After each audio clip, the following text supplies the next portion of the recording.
Alors, toujours dans la stratégie numéro 2, exercice numéro 2, on vous demande de chercher la signification d'un mot ou de l'expression, mais juste en tenant compte de ce qui se trouve juste avant et juste après le mot souligné.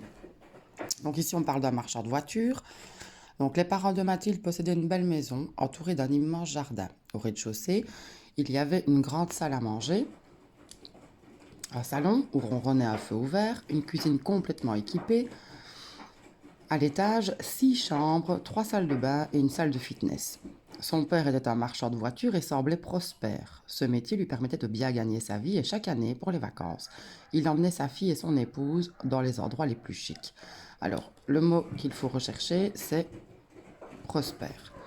Alors, prospère, ici, on ne parle pas d'une activité parce que, vous voyez, ici, on parle de son père. Donc, on dit son père était un marchand de voitures et semblait prospère. Qui est-ce qui semblait prospère? C'est son père. Alors, dans ce cas de figure-ci, il y a plusieurs définitions du mot prospère, si certains ont été voir dans le dictionnaire, mais moi, ce que je voulais, c'était la définition qui parlait d'une personne. Donc, il semblait prospère, ça veut dire il semblait dans une situation favorable, d'accord? Donc, il était heureux, ok? Donc, heureux dans une situation favorable. Alors, qu'est-ce qui me montrait la signification de prospère? Eh bien, c'était tout ce qu'il y avait avant et tout ce qu'il y a après.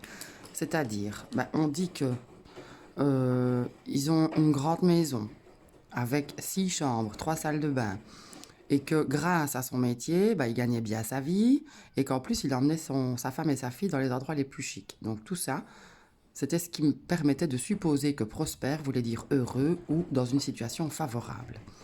Alors, avec la grand-mère maintenant, on vous demandait de chercher la signification de maflu. Alors, ma grand-mère adorait manger. Chaque soir, installée devant la télévision, elle mangeait avec son assiette sur les genoux. Elle avalait d'abord des chips en buvant des boissons sucrées. Ensuite, c'était des plats tout préparés dans des barquettes d'aluminium comportant la casse pour les viandes, pour les légumes et pour d'énormes quantités de pommes de terre ou de frites. Ma grand-mère était une femme maflue, toujours à l'étroit dans ses vêtements. Elle n'était pas vraiment obèse, mais il était évident qu'elle avait quelques kilos en trop. Donc, maflue ici, on parle d'une dame qui a une façon de manger un peu particulière. D'abord avec son assiette sur ses genoux. Ensuite, elle mange d'abord des chips et des boissons sucrées. Enfin, elle boit des boissons sucrées. Elle prend des plats tout préparés. Puis on dit qu'elle est à l'étroit dans ses vêtements, qu'elle n'est pas vraiment obèse, mais qu'effectivement, elle a quand même des kilos en trop. Donc, maflue, on aurait pu écrire peut-être joufflue ou grosse, simplement. D'accord? Et ce qui me permettait de le dire, c'est tout ce que je viens de dire. Ok? Alors, le garagiste malhonnête. Les ficelles du métier, c'est une expression. Donc là, c'est pas juste un mot, c'est aussi une expression. Alors, j'achète des vieilles bagnoles avec plus de 200 000 km au compteur. C'est énorme pour des voitures, surtout à essence. Leur carrosserie est pourrie et les sièges complètement défoncés. Je les ai presque pour rien car personne ne veut acheter de pareilles épaves. Avant de les revendre, je bouche les trous de la carrosserie, je les nettoie, je les fais briller. Ensuite, je remplace quelques ressorts dans les sièges et surtout, je trafique le compteur pour que les 200 000 km deviennent 20 000. Voilà, je vous ai expliqué les ficelles du métier, mais surtout ne le répétez à personne car je risquerais d'avoir beaucoup d'ennuis. Il ne me reste plus alors qu'à les vendre très cher à des clients qui n'y connaissent rien. Alors, apprendre les ficelles du métier à quelqu'un, c'est, je viens de le dire, c'est apprendre, initier, d'accord ? Donc, c'est expliquer à quelqu'un comment on doit faire. Et donc, le garagiste, il explique clairement tout ce qu'il fait avant. Et puis, il dit aussi, ne le répétez pas parce que je ne peux pas le faire normalement. Alors, de façon anarchique, qui est ici, ça parle du départ en vacances d'une famille. Alors, chaque fois que nous nous préparons à partir en vacances, toute la famille s'énerve, s'agite de façon anarchique. Comme des fourmis, maman court de la chambre au grenier pour rassembler les vêtements qu'elle va empiler, en désordre, dans la valise. Ma sœur passe de la salle de bain au salon et du salon à la cave pour retrouver ses poupées. Mon frère entasse dans un grand sac de ses godasses avec son maillot de bain et sa raquette de tennis.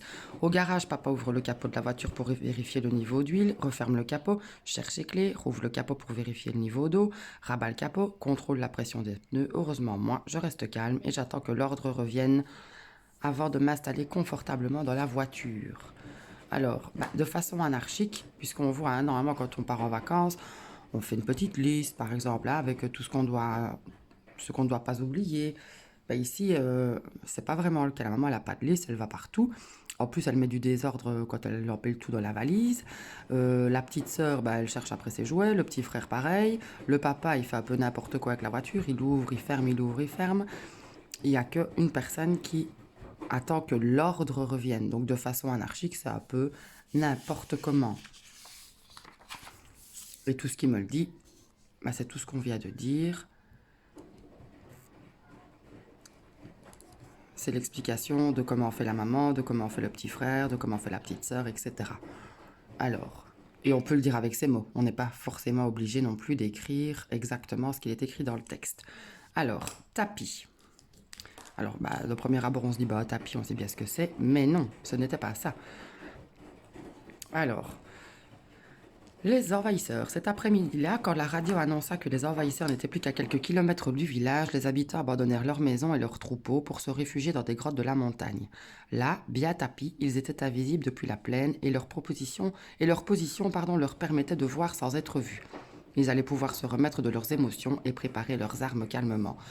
Ici, tapis, on voit que ils étaient invisibles. Donc, on peut supposer que tapis, c'est être caché, puisqu'ils pouvaient voir sans être vus.